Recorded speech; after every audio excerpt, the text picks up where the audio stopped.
आदरणीय साथियों एवं आदरणीय बहनों, प्रणाम। मैं इस समय में बहुत दुखी और बहुत विचलित हूँ, बहुत दर्द से मैं अपने आपको अभिव्यक्त नहीं कर पा रहा हूँ कि मुझे कितनी पीड़ा हो रही है उन बच्चों की जिनकी कफ सिरप के कारण मौत हो गई।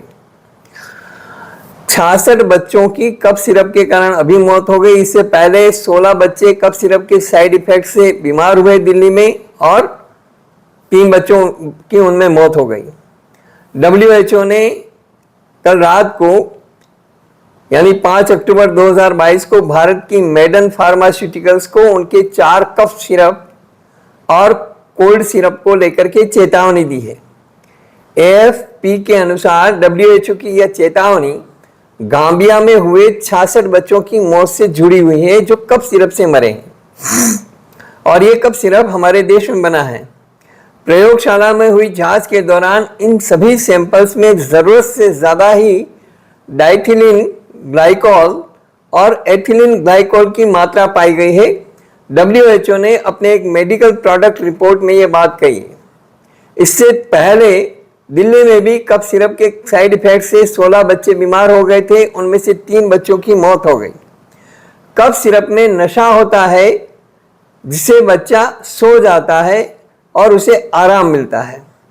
माता पिता समझते हैं कि हमने बच्चे की सर्दी जुकाम की दवाई कर दी, कफ सिरप से बच्चा ठीक हो जाएगा, लेकिन वो कफ सिरप से ठीक नहीं होता, वो आराम करने से ठीक होता है, वो आराम की नींद लेने से ठीक होता है।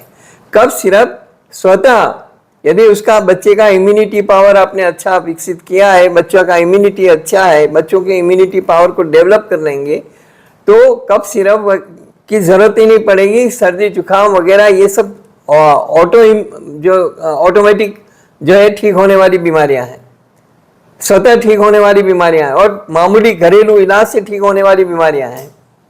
आजकल की कई माताओं को बहुत जोर आता है, बहुत जोर आता है, बच्चों को जन्म तो दे देते हैं लेकिन उनके पालन पोषण में जो काम करना पड़ता है, जो काम करना चाहिए, उसमें उनको बहुत तकलीफ होती है, घबराती हैं, जल्दी घबरा जाती हैं। बच्चों का जरा सा भी कुछ हो जाता है तो घबराती भी है और उनकी सेवा भी नहीं करना चाहती। उस तरह से कुछ भी नहीं है। अमृत धारा का प्रयोग, यह हमारी जो अमृत धारा है ना, अमृत धारा का आप प्रयोग करें, बच्चों को तुरंत आराम मिल जाएगा।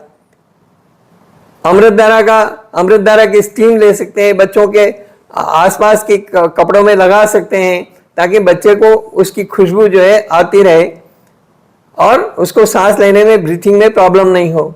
इसी तरह से अजवाइन की स्टीम, बच्चों की उम्र के हिसाब से अलग अलग ट्रीटमेंट हो सकते हैं। अमृत धारा का प्रयोग भी बच्चों को ललाट पे लगाने से और कपड़ों पे लगाने से भी हो सकता है।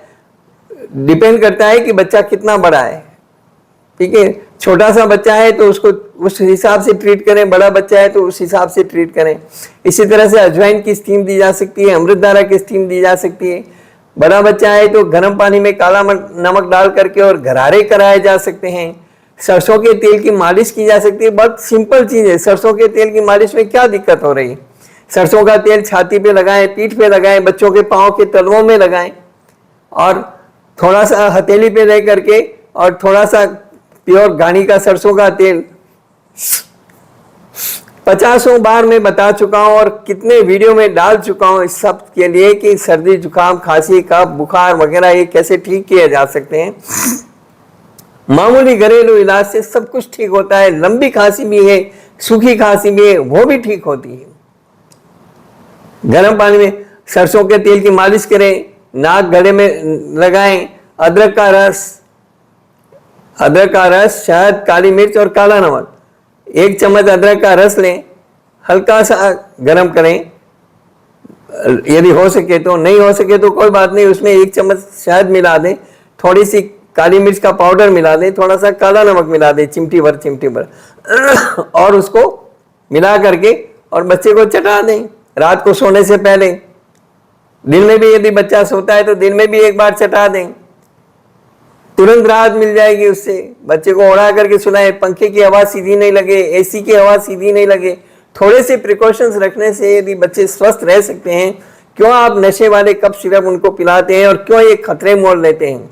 अब ये बच्चे जो जान से चले गए, उन माता पिताओं पर क्या गुजर रही होगी।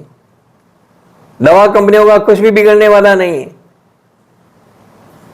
ठीक है, WHO ने चेतावनी दी है, नोटिस मिलेगा, सब कुछ होगा, कार्रवाई भी होगी, लेकिन अल्टीमेटली होना ज्यादा कुछ होना जाना नहीं है। उनको ऊपर जुर्माना कर दिया जाएगा और कुछ कर दिया जाएगा, लेकिन दाग के वही 3 पात।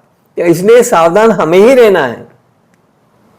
कंपनियों का कुछ बिगड़ने वाला नहीं, सावधान हमें ही रहना है। इसलिए थोड़ा सा ध्यान रखिए। बड़े बच्चे हैं तो मुलेठी चूस सकते हैं, बड़ी इलायची के जो दाने हैं, काली इलायची जो गरम मसाले में आती है उसके दाने हैं वो चूस सकते हैं। मूली के रस से गरारे कर सकते हैं, गुनगुने पानी में काला नमक डाल करके उससे दिन में 3-4 बार गरारे कराइए। मूली का रस, जैसे गाजर का जूस निकालते हैं वैसे मूली का रस निकालें। जो लोग मूली काम में नहीं लेते जमीकंद के कारण, तो वो मूली के पत्तों का रस निकाल लें। और क्योंकि मूली के पत्ते तो जमीकंद नहीं है, तो उनका रस निकाल लें, उसमें थोड़ा सा काला नमक डाल दें, 1-2 नींबू की ड्रॉप डाल दें, उससे गरारे कराएं। बच्चे के पेट में चला जाएगा तो भी नुकसान नहीं होगा, फायदा ही होगा, कुछ नुकसान होने वाला नहीं है। तो उससे गरारे करें, उससे गले की सिकाई होगी, उससे गला खुल जाएगा, जुकाम ठीक हो जाएगा। अमृत धारा के भी गरारे करा सकते हैं। ये अमृत धारा 1 बूंद डाला पानी में और उससे गरारे करा लीजिए। इसी तरह से नाभि में सरसों का तेल लगाइए, गरम करके ठंडा किया हुआ मामूली सा नवाया नाभि के अंदर भी लगाइए और नाभि के रेडियस में 3 इंच के रेडियस में तेल लगाइए अच्छे से, और बिल्कुल हल्के हाथ से उसको मल दीजिए, तो बच्चों को ठीक हो जाएगा। बच्चों को कद्दू का सूप दीजिए। बहुत सारी चीजें हैं ऐसी जो हमने समय समय पर अपने वीडियोस में बताइए। मैं माताओं से प्रार्थना करता हूँ, थोड़ा अपने शरीर को कष्ट दें। जिन बच्चों को आपने जन्म दिया है, जिन मासूमों को आपने जन्म दिया है, उनके पालन पोषण में इस तरह की लापरवाही नहीं करें कि बच्चे हाथ से चले जाएं। बहुत दुख होता है इस तरह से बच्चों का जाना, दवाइयों के साइड इफेक्ट से और दवाइयों से बहुत दुख होता है। तो थोड़ी सावधानी बरतें। सावधानी दिलाने के लिए ही ये मैंने वीडियो बनाया है, और इसको जितना ज़्यादा से ज़्यादा शेयर कर सकें शेयर करें, ताकि और भी माताएं जो मेरे वीडियो नहीं देखती हैं उनके पास में ये जाए और वो वीडियो को देख करके अपने बच्चों का ध्यान रख सके। ये बड़ा पुण्य का काम है, नेकी का काम है।